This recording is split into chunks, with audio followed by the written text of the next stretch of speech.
Okay, so Robert Pattinson? Robert Paddington. Pattinson. Robert Paddington Bear. I keep wanting to say Paddington Bear. Paddington Bear. Robert Batman Bear.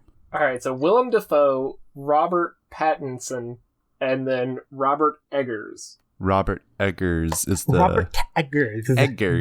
Robert Eggers. I keep calling him Roger Egger for some reason. Because you want to call him Roger Ebert. Oh, that's exactly what it is. Mm-hmm. You want to call him Roger Ebert because that's the name we know in Hollywood. We don't know Robert Eggers quite as And much. Roger Ebert is the film critic, right? Or at least he was, yes. He's not? Rip. He's Rip, dead. rest in peace. Oh, but his website is still active and publishing reviews. Okay. Yeah. Right. Okay, I see. Thank you for the clarification. You're welcome. We've also not done an introduction yet. I'm Connor, the smart one. I'm Violet, the cute one. I'm Zach, the confused one. What's confusing Ooh, you today, sexy. Zachary? The Lighthouse. What lighthouse? That's the movie that we're going to be talking about. Oh, shit. From 2019. Oh, fuck. That's right. That's what I was supposed to do last night, is watch that movie. Oops. Oh, you didn't even watch it? All right. Don't worry, I can still contribute. I don't know if this is a bit or not. Connor, did you not watch it? I did actually watch it a couple months ago. Okay, double But I checking. did fall asleep in the middle of it and missed most of it. Oof. But I still have strong opinions. You didn't miss much. I figured I would have stayed awake if it was good. Damn, that's some harsh criticism out of the gate. Should I elaborate? I mean, if you'd like to. I mean, disclaimer, I hate art. I hate all art. And in our earlier episode where we reviewed Charlie Kaufman's I'm Thinking of Ending Things, I was being a little precious and gate balancey. I mean, I was still negative, but I tried to be fair and nuanced and balanced. But for some reason, I don't really respect Robert Eggers or his oeuvre, and I feel no shame in totally trashing The Lighthouse. Interesting. All right, Connor, Violet. because last time we gave like a numerical value, and I averaged it up for what everybody felt, what would you say out of 10 is your opinion of The Lighthouse? I mean, I'll give it a 3. I mean, Damn. they did good things. Like, it was probably interesting to people who care about art and cinematography. That's me. I mean, the acting was pretty good. I just didn't care about the characters. I'm not interested in men or masculinity. And, I mean, the Wikipedia plot summary absolutely slaps. So, yeah, 3 out of 10. Fair enough. Zach, do you want to go next? I'm going to go slightly higher with a 4 out of 10. Damn, we are some critical people up in this podcast, aren't we? You know, like, I'm on Connor's side on this one. Like, I can appreciate some things that they did. Again, cinematography, beautiful. Acting, it was pretty darn good. I think this film just kind of flopped. Interesting.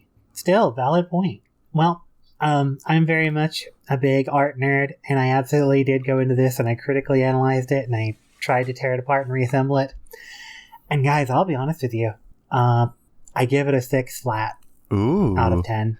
Like, I agree that it did some wonderful things. Robert Eggers, I've seen The Witch, my favorite work that he's done. Loved The Witch, but... Out of 2.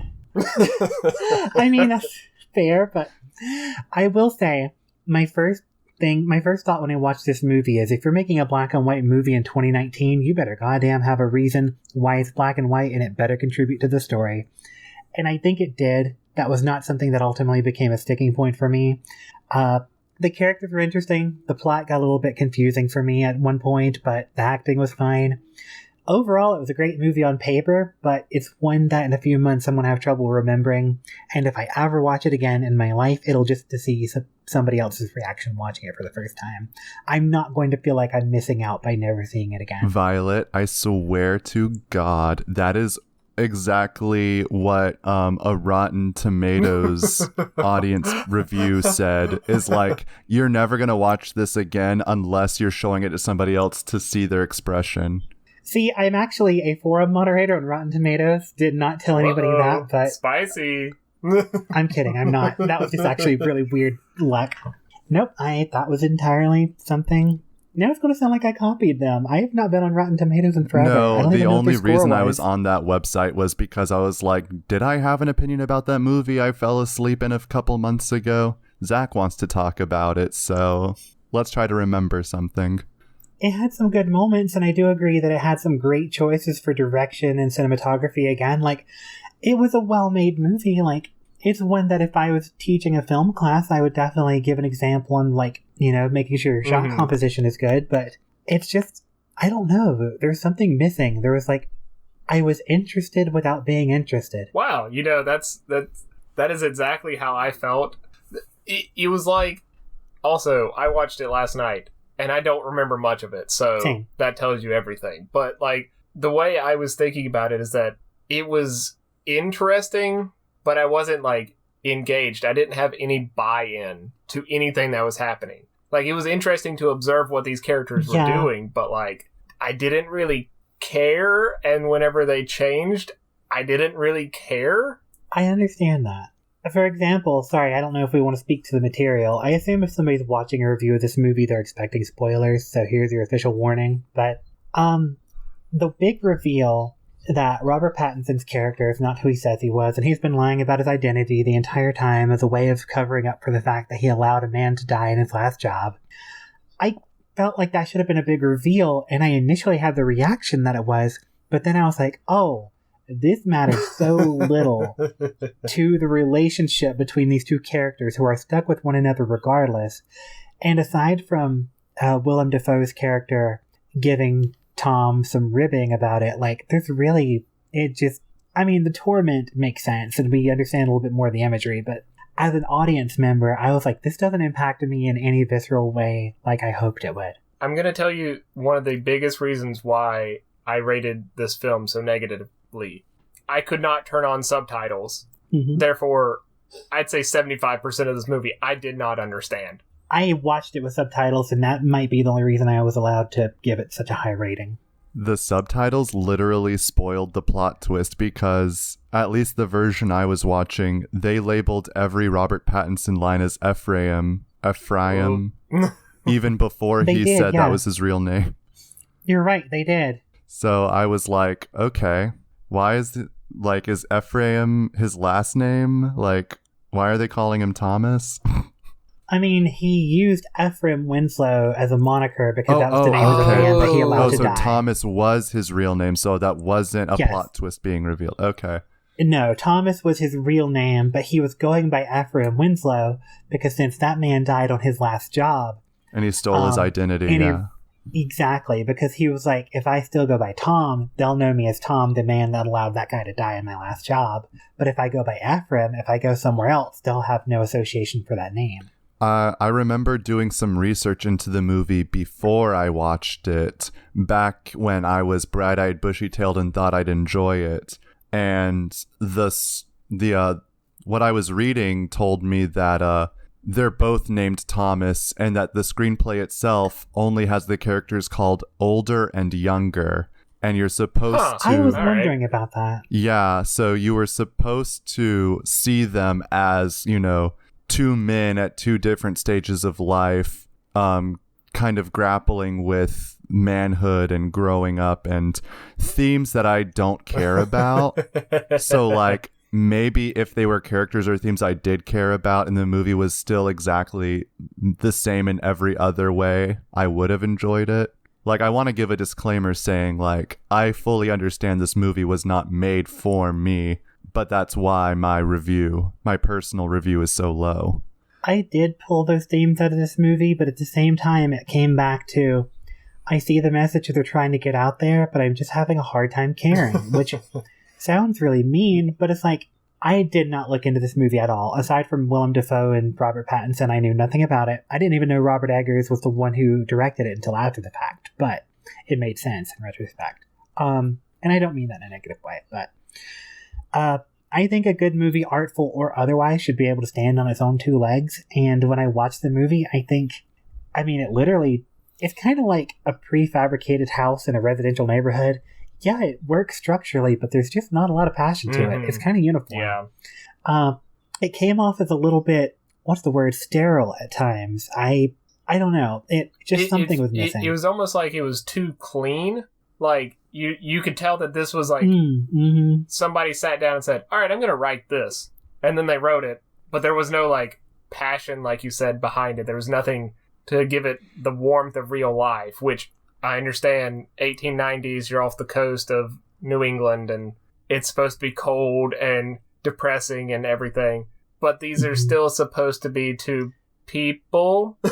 There's supposed to be some sort of humanity there, so... It just felt like it was too isolated from the viewer experience. It's like, I had no way to buy into this movie.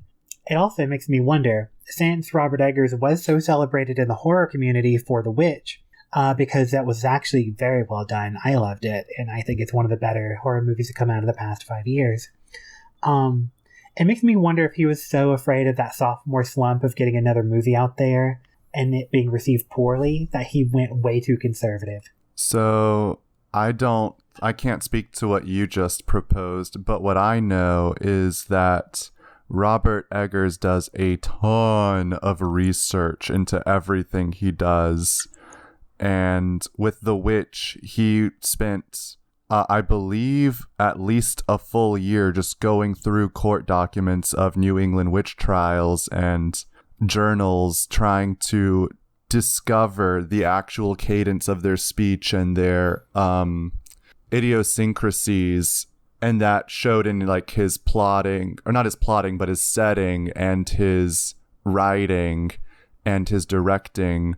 And I'm sure he did the exact same thing for his Lighthouse film. Like, I know he went through like maritime records and journals of lighthouse keepers and sailors, and he was very much trying to mimic that exact speech patterns that they would have had. And he was like, the dialect coaching and all of that stuff. And when I hear the two of you talk about how it was too pristine, it was too sterile, I wonder if like that heavy hand in trying to get it like so authentic, like so like actually true, that it loses an emotional truth, right? Like that actually is a really good interpretation, Connor. Like art that I cannot remember what it was, but like I saw this review of some media property that came out recently, and the critic said that it felt like it was overbaked, like it spent too much time in production, like they spent too much time doing every single detail to the point where they scraped out any kind of like character maybe, and it just came out like overproduced to the point where like if you were to overproduce a song, it would stop sounding like a human singing because it's too perfect, perhaps. And then you get Vocaloid. Yeah. So, I'm wondering if that could be the case here, where he was so setting forward and so theme forward that he didn't write humans that we can believe emotionally. We don't resonate with them. So I kind of want to... That's very true. I don't want to get too far into all this without actually going through, kind of plot beats throughout the movie. But I think... yes, please enlighten me to what actually happened in the movie. I'm going to leave that up to Violet, but I was just going to say that, like... I'll try. Some of the parts where it lost its humanity, where, you were seeing the mermaid and then Willem Dafoe's character turning into Triton? That's what I'm going to say. Yeah, Ish. It was Triton. Proteus, actually. One of these things. And it just like... I only know that because of an article I read. I also thought he was Triton / Poseidon. I mean, he conjured Triton's name in his curse, so I assumed it was Triton. And so, like, that stuff, it felt like somebody said, all right, I want to put this specific thing in, but I don't know how to connect it. And I think that was just, like, the failing of this movie. A lot of that just little connective fiber was kind of missing. Yeah, I think Robert Eggers even confirmed that Willem Dafoe was meant to be Proteus and Robert Pattinson was meant to be Prometheus. Two classical figures one who was fiercely protective of secrets and one who took somebody else's secrets and was punished for it. That makes so much sense looking back with the symbolism of him finally getting to the lighthouse and then opening it.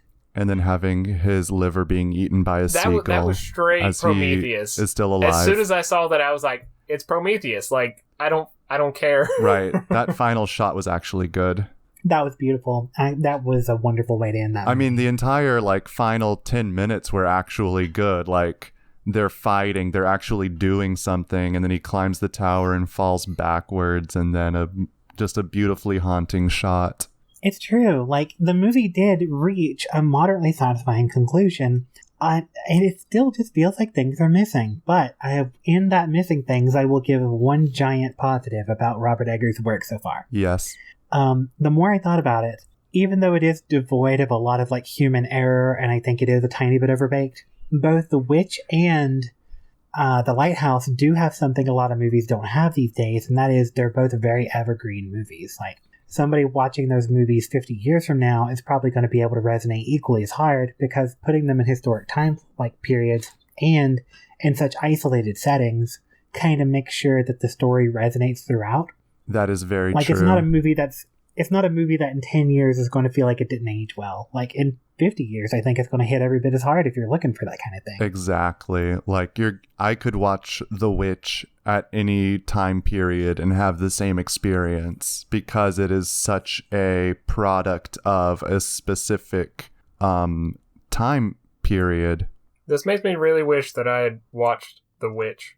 Zach, have you never seen The Witch? I've never seen it before. Oh, I've watched it twice. It's actually really good. I actually would watch it again. I've seen it a couple of times. I really do enjoy it.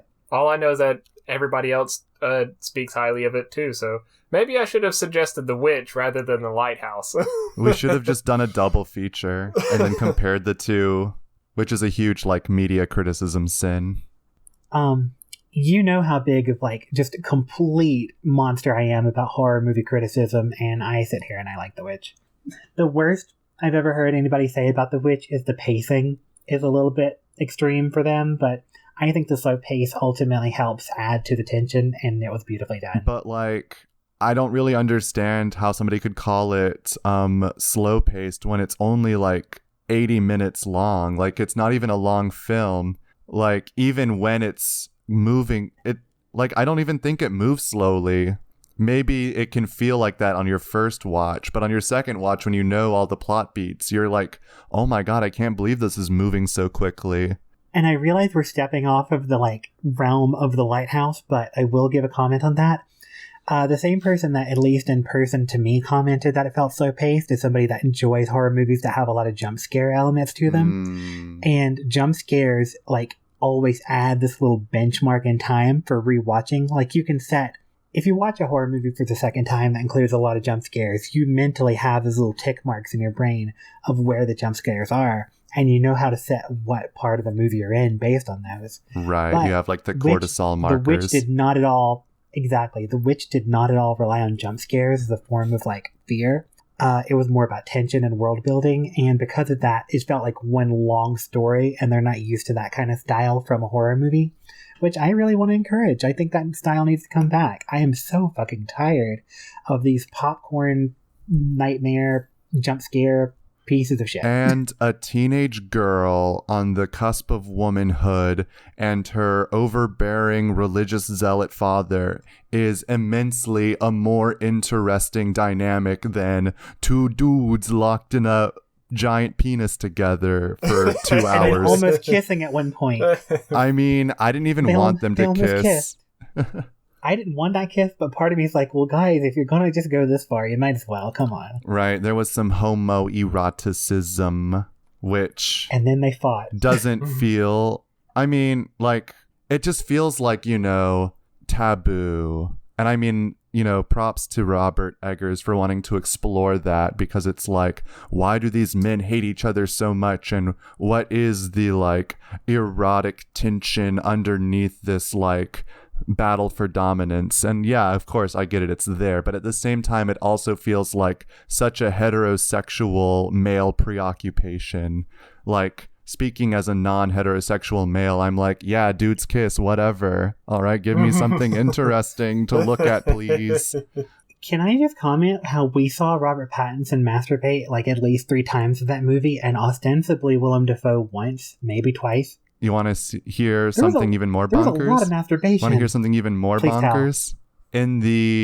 There was an original shot where you get to see Robert Pattinson's erect penis, but the producers asked that they cut it out of the release before they sent it to theaters. Sad. Lord help us Wasn't all. there's a scene where you see the lighthouse horizontally during like a masturbation scene, right? Maybe.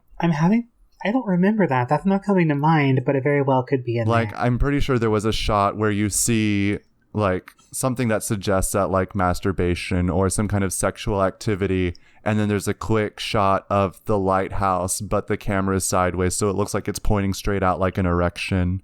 And yeah, like, Interesting. I'm pretty sure that happened. Or there was a shot of the lighthouse, maybe it was straight up, but it was definitely meant to like put in your mind like, oh, phallic imagery, you know. I was just too distracted by the fact the first time Robert Pattinson's character ever goes to the top of the lighthouse, whenever Willem Dafoe's there, he just sees what is ostensibly cum dripping from the ceiling, and that really took me out of the moment. Oh, yes, I know. This is like a horror movie for straight men only. Everybody else is like, wow. Lord help us There's all. nothing scary about ejaculation. There's nothing. I mean, when it's Willem Dafoe's, it's a little bit scary. Perhaps. So, Violet, Yeah, that's me. since we're already into this a little bit, do you want to just carry us through some of the plot beats so that we might be able to go back to them and reference them? Yes, but I will admit it'll be difficult for me to do that chronologically because I found myself kind of bored at certain times, so a little bit of a blur together. How about... And that's why this movie's not getting higher than a How 6. about we just straight up read from the Wikipedia article? Fine. That's one way to do it, I guess. Let's do it. All right. Lighthouse. Scrolling. 2019 film, Wikipedia. Didn't even have it pulled up. Okay. Scrolling. Plot. How long is this? Oh, this is actually quite long. Okay. It's the late 19th... Oh, yeah? Oh, I was just gonna say I found something really interesting. Yes, what did you find? Would it help to know that Robert Eggers not only wrote this movie, but he co-wrote it with his brother? Oh, yeah. I knew that. Didn't know that. Thought it was Did interesting. he also Okay, co-write The Witch with his brother? Let me look, because I've got Robert Eggers' page. And while you have it too. pulled up... oh, yeah? Did you find it already? Robert has a writer credit with The Witch, but Max does not. Okay, so it's the late 19th century. We got this man named Ephraim Winslow, and he takes a contract job as a wickie, like a candle wick. Mm-hmm.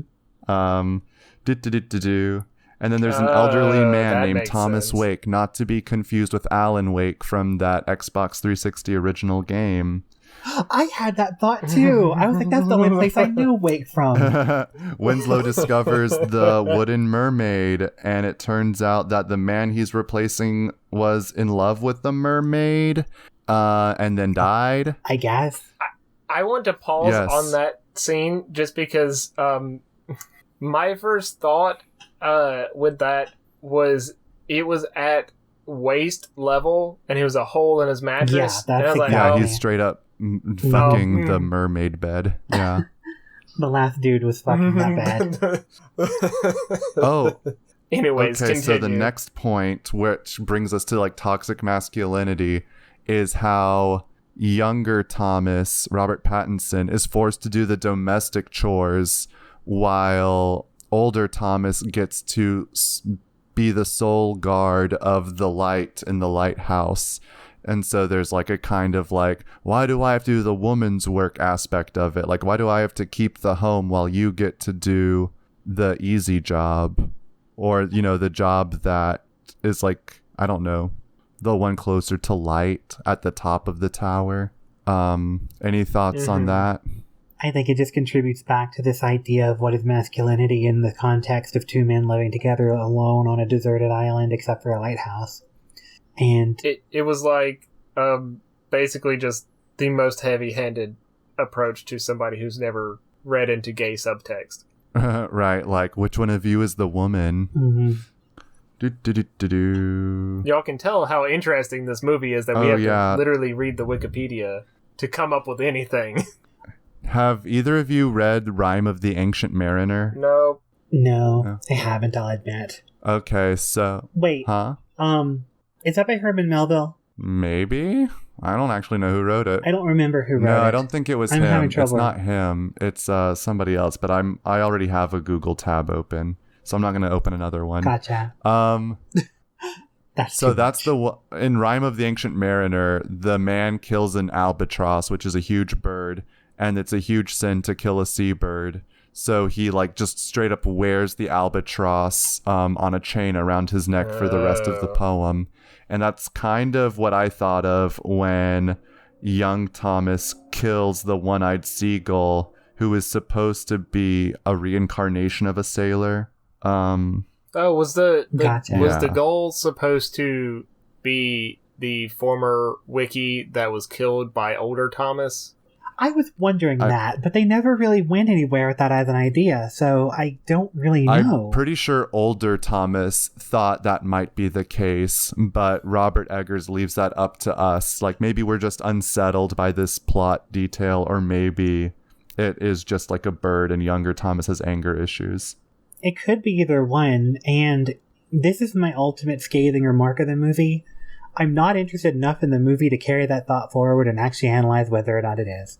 Yeah. Well, also, right after Winslow or young Thomas kills the bird, that's when like the bad weather starts and they're trapped in the storm and they get... Yeah. And then the two Thomases get drunk and they dance and they fight and they almost kiss.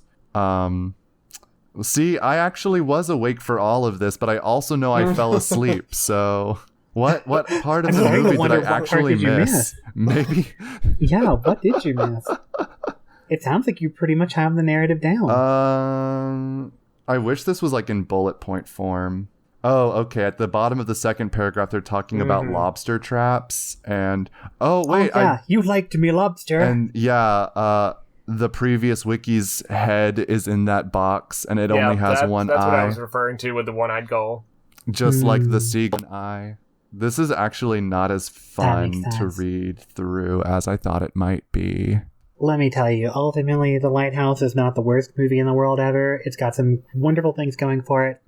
The problem is, I'm just probably not ever going to come back to it. I'm glad I watched it. I'm glad we're able to have this conversation, but I'm going to forget this movie. I'm going to move on with my life. I want to give it see better movies. Like one good thing about it. Whenever younger Thomas was unlocking the gate to the light and then like touching the light, doing that legitimately upsetting distorted scream thing, that was weird. I wasn't prepared for that one. But yeah, the sound mixing in the movie was really good. That was really whenever good. he did that, that was a wonderful payoff. What I was thinking about, I was like, wow, if I were in college and watching this movie for a class, I could use that as a really good example in a paper. And that's all I have to say about it. It's a great thing if you want to write a paper in college, but outside of that... Why would anybody ever want to write a paper in college? Ew, gross. I'm kidding. I wrote enough papers in college, thank you. Also... you first, Zach. Sorry, I did not mean to interrupt you. So, okay, like I think Connor said earlier, like the last 10-15 minutes where they're like fighting, and younger Thomas is like punching older Thomas, but he's like hallucinating the mermaid, and then older Thomas as Triton Proteus, that guy. That was really cool. As soon as it started like playing with the imagery, I was enjoying that part. That's whenever I got really engaged. But everything else, even everything prior to that, even the mermaid vagina, that engaged me. That came out of nowhere. That actually took me off guard. And Apparently, I was like, whoa, that is was based unexpected. on shark genitalia. So there's that. God help us all. One more reason to be afraid of sharks. That's all, though, really. Like, it just... Whenever he started having... that, that's whenever I could tell that he started to have fun. Prior to that, I think he was a little bit lost in what story he wanted to tell and how he wanted to show that story unfolding. My big note is, I think I pretty much have exhausted really all my comments for the movie, but whenever we do decide that we'd like to wrap this episode up, I do think we should all go around and give this movie one solid compliment or positive criticism, because we've really kind of ragged on this movie, rightfully so. There's no obligation for any critic to ever like a movie just because it is or isn't. But yeah, we should all give it one positive comment or critique at the very end. Before we wrap up, I just kind of want to pat myself on the back. I think I'm really onto something here when I say that this is only a horror movie for straight men. like I'm not saying oh, this is dudes, but it's these are all anxieties that, society is grappling with as toxic masculinity, the repression of homosexual desire, wanting to be the dominant in a two-person dynamic. And that's why I find it deeply uninteresting. And I just quickly Googled Lighthouse 2019 feminist critique and nothing came up. No. And I'm just I'm curious now. Do women scholars, queer scholars, scholars of color, of critical race theory, do they have thoughts about the centering of white cis men and their anxieties on this maritime penis island? Someone get Lindsay Ellis on the phone. Or is it just... And I mean, he's allowed... Robert Eggers is allowed to make his art. He's allowed to ask these questions and tell these stories. But now I'm kind of curious. I don't know. Are you suggesting we do an episode where we even go further in depth and actually give it the full 5-star academic critique? Because I don't know film theory and I don't care about this movie enough. I'm just thinking about straight men and are they okay, and why the three of us found this movie so boring. I mean, Zach is a straight man himself, but actually woke. So I kind of wanted to jump on that as a mostly straight man. It was a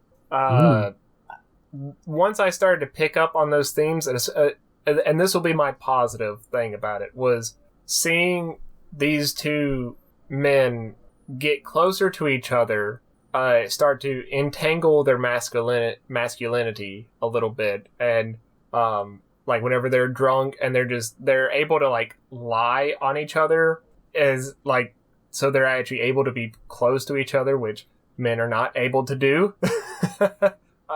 It was an interesting exploration, and I appreciated that although they did not positively react to the almost kiss, it wasn't necessarily it was looked down upon, if that makes sense. It wasn't negatively judged in the way that straight men normally do it outside of this movie. I mean, it wasn't framed in such a way that it'd be oh, well, this is clearly the bad thing, you don't do that. It was just more of them giving themselves a chance to experience that emotion, because whenever you're that close to somebody for that long, you do develop some sort of feelings, and trying to navigate that in 1890, probably not the easiest thing to do. So at least he showed it in an almost realistic way. So that's what I will positively remark for this movie. That's a really beautiful comment, Zach, and I think you actually just made a better point than you may realize, because it kind of reminds me of that one saying, the opposite of love is not hate, the opposite of love is apathy. And the fact that they are so contentious at each other means there's at least some sort of feeling about how things should be there, and they're both grappling with their idea of what this ideal situation would be. I like that train of thought. Nice. So, talking about it taking place in 1890, oh my god. I'm trying to Google because I don't want to say anything incorrect. It was Magnus Hirschfeld in Berlin who first gave us a theory of homosexuality. And that was around that time. And I can't find the exact... I can't find like the history of like when the theory of homosexuality was entered into the discourse, but since it started in Berlin, it probably wouldn't even have reached 1890s wikis.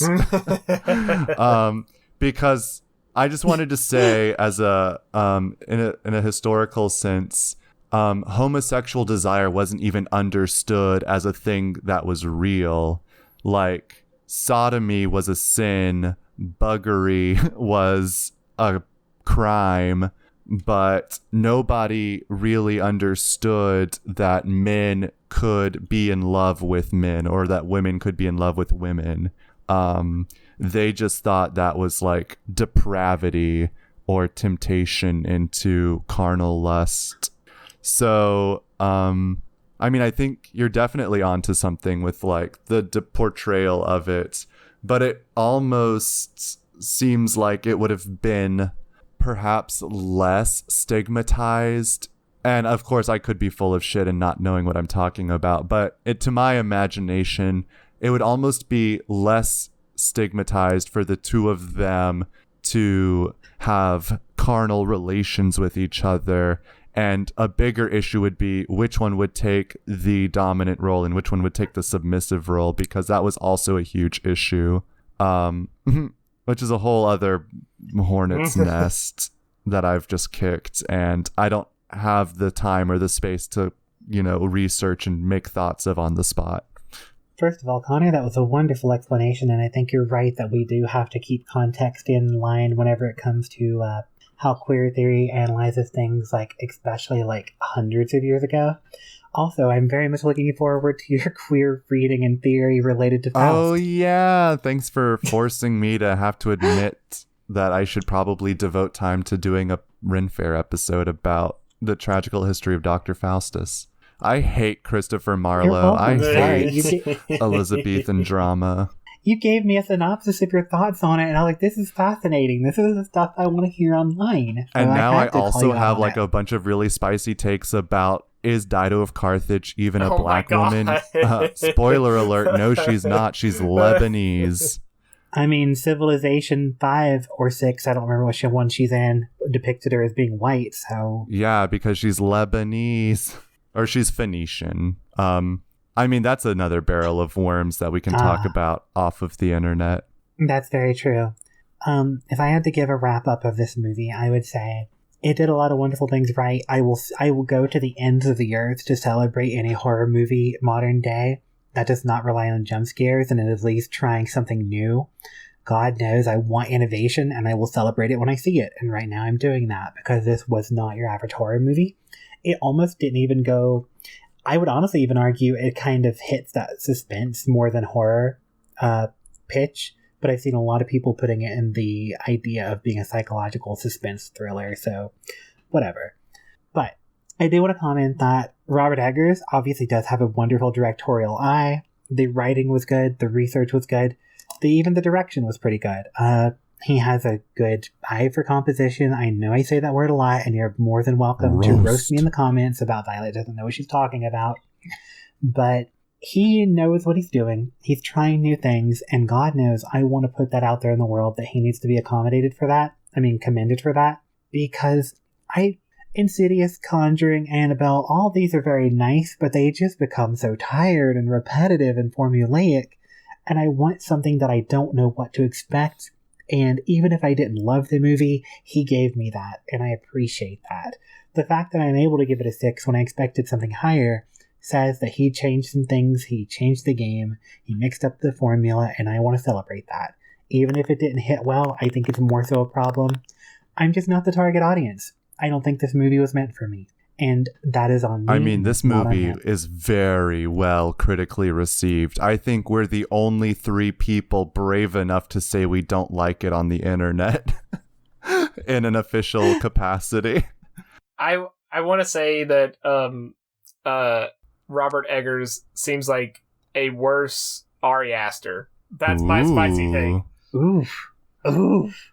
Oof. Ari Aster constantly remains emotionally true, but perhaps technically flawed. We should have a debate about Midsommar in a later episode. I'll be honest, I still haven't seen Midsommar. That's Ari Aster's big one that I haven't seen. I would love to talk about Midsommar. It's the one art film that I, quote, get, and I stand by it just because of that bias. I do want to say that Ari Aster also has a movie called Munchausen that I know nothing about it other than the name, but I think Munchausen's like, yeah, he's got a movie called Munchausen. I have to look this up, but keep talking. And I'll be honest, I had a really big phase because I was a very weird person, where I was looking at mental illnesses and disorders because I thought they were fascinating, and I don't know. I think Munchausen is a fascinating thing. It's a tragic thing, but Lord knows I think it's fascinating as an idea, and I would love to see what else he's got because I liked Hereditary, and I have some thoughts on it, and I haven't seen Midsommar, but every review I've seen of it is very nice. But where was I going with this? You were just responding to my criticism of Robert Eggers as a worse Ari Aster, which, again, quote me for that. I would say they're apples and oranges. As somebody who is really weirdly entrenched in a horror movie criticism, I think it's an apples and oranges argument. My positive note for Robert Eggers, I almost called him David Eggers. I'm so bad at this man's name. My compliment is in line with Violet's. I'm so glad that there is a nerd out there who is so dedicated to craft and will create a piece of art that is aesthetically, structurally sound, and also with all of the perfect timepieces and the exact dialogue and dialect, and with just such a dense visual vocabulary for mythology and psychoanalysis, which we didn't even talk about, which is surprising for me. But I just didn't have enough time to go back and map out all of the Freudian and Jungian stuff that all of the internet claims is in there, because I didn't want to watch the movie a second time. But I didn't notice it the first time, so I'm not going to notice it the second time either, probably. I mean, I guess there's a lot of stuff with the self and the reflection against each other, and then the fact that the lighthouse is a phallus is Freud all over. There's no mommy stuff, so maybe that's what I'm missing out on. Maybe the mermaid is also the mother. No, okay. The sea is the mother, and the entire ocean is just a womb, and the lighthouse is actually the phallic order. It's the phallic object trying to impose man's order on an inherently violent, feminine unknown. There we go. There's the psychoanalysis. That's all, folks. Speaking of a violent, feminine unknown, I also have to comment, Robert Eggers is kind of cute, not gonna lie. All right. That's my I hot assume take. the ending music is already playing at this point. All right. Probably. All right. Bye, Bye, everybody. nerds. Thank you for joining. Oh. Bye. Bye. Bye.